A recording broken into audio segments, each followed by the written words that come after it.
Pembelajaran berdiferensiasi berbasis TIK. Jadi inovasi dalam pembelajaran kita sekarang ini semakin banyak. Apalagi kita lihat guru-guru sekarang sudah termasuk guru-guru milenial. Siapa sih yang tidak kenal dengan media sosial TikTok? Bahkan banyak kan guru-guru di antara kita malah menggunakan TikTok untuk mengupload kegiatannya bersama murid-muridnya. Sejalan dengan yang dikatakan tadi Bapak Pengawas, kita tidak boleh lagi memisahkan, tidak mampu lagi memisahkan keadaan sekarang dengan dunia digital. Malah sampai kita tertidur, handphone pasti masih ada di dekat mata. Kalau bangun-bangun pasti HP-nya duluan yang dicari. Betul apa betul, Bu? Ada pun tantangan yang saya hadapi dalam pembelajaran yang saya lakukan ini adalah di sini saya mengalami tantangan yaitu bagaimana saya bisa menciptakan sebuah media pembelajaran yang menarik. Artinya yang tadinya siswa-siswa saya misalnya 2/3 yang memperhatikan sepertinya entah gimana perhatiannya, kadang anak-anak langsung saja mengganggu, tapi tidak tahu apa mengganggunya itu, apakah mengerti atau bagaimana. Nah, kemudian tantangan yang kedua yang saya hadapi adalah saya terus mengidentifikasi kira-kira metode apa yang bisa saya gunakan. Baik, adapun langkah-langkah atau aksi yang saya lakukan dalam praktik baik saya ini adalah yang pertama saya membuat media pembelajaran yang menarik. Jadi di sini saya membuat video pembelajaran. Jadi video pembelajaran ini kemarin saya masukkan juga di tugas pembatik level 3. Kemudian pemilihan metode pembelajaran. Jadi video pembelajarannya, metodenya harus kita padukan sehingga bisa menghasilkan pembelajaran yang berpusat pada murid dan pembelajarannya diusahakan.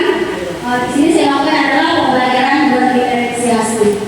Setiap pembelajaran setidaknya melakukan tes awal, walaupun tidak tertulis, mau dilakukan dalam bentuk kuis kayak tadi, kuisis, workbook, ataupun kita langsung tanya-tanya di. Misalkan kalau pagi-pagi tanya jawab ibu sama murid kita, bagaimana perasaannya, itu termasuk tes awal tapi non-kompetitif. Pelaksanaan praktik baik ini saya implementasikan pada tanggal 15 Oktober. Jadi saya melakukan pembelajaran secara berdiferensiasi.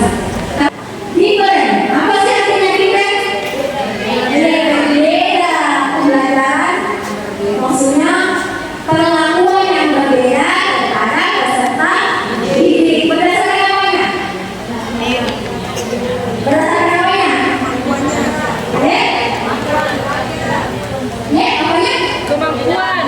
Ya, kemampuan. Apa lagi? Minatnya. Minatnya, benar sekali, sudah tahu sih. Apa lagi? Baik, dong. Ya, benar sekali juga ya, belajar. Jadi kita bisa melakukan asesmen awal dulu untuk melakukan pembelajaran berdiferensiasi ini dengan tahap awalnya memberikan tes diagnostik atau sekarang dikenal dengan nama tes awal. Kalau di sini saya melaksanakannya dengan mengukur tingkat pemahaman. Ya, saya kasih tesnya dalam bentuk bisnis.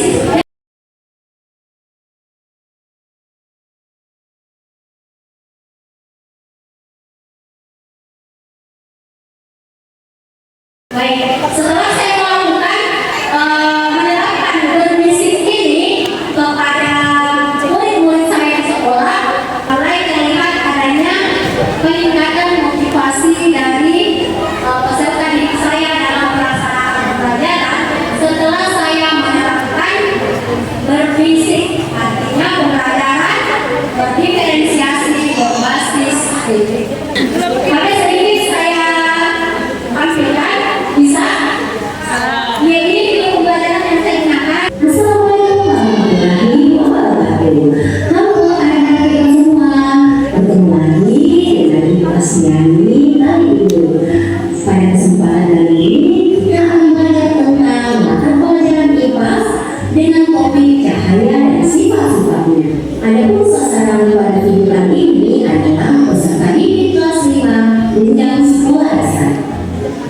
Dan tujuan pembelajaran kita kali ini adalah peserta didik diharapkan mampu menjelaskan sifat-sifat cahaya sekaligus dapat menyebutkan contoh-contoh penerapan sifat-sifat cahaya dalam kehidupan sehari-hari.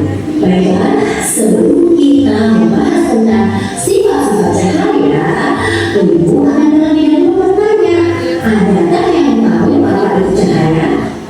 Baik, itu sekilas video pembelajaran yang saya gunakan dalam pembelajaran diferensial seni.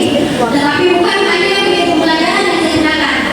Kuisis, mulai dari tes awal, workbook, PMN. Yang pertama adalah saya mencari referensi dari PMN. Jadi dari sini semua sumbernya. Kalau RPT, saya ambil dari rangkaian ayat yang ada di PMN. Soal diagnostiknya saya juga ATM dari PMN. Jadi banyak sekali yang kita bisa scroll atau cari kebutuhan kita sebagai guru di PMN. Baik Bapak Ibu, demikianlah praktik baik saya yang bisa saya paparkan ke Bapak Ibu guru hebat sekalian. Mudah-mudahan sedikit banyaknya bisa bermanfaat bagi Bapak Ibu guru sekalian. Assalamualaikum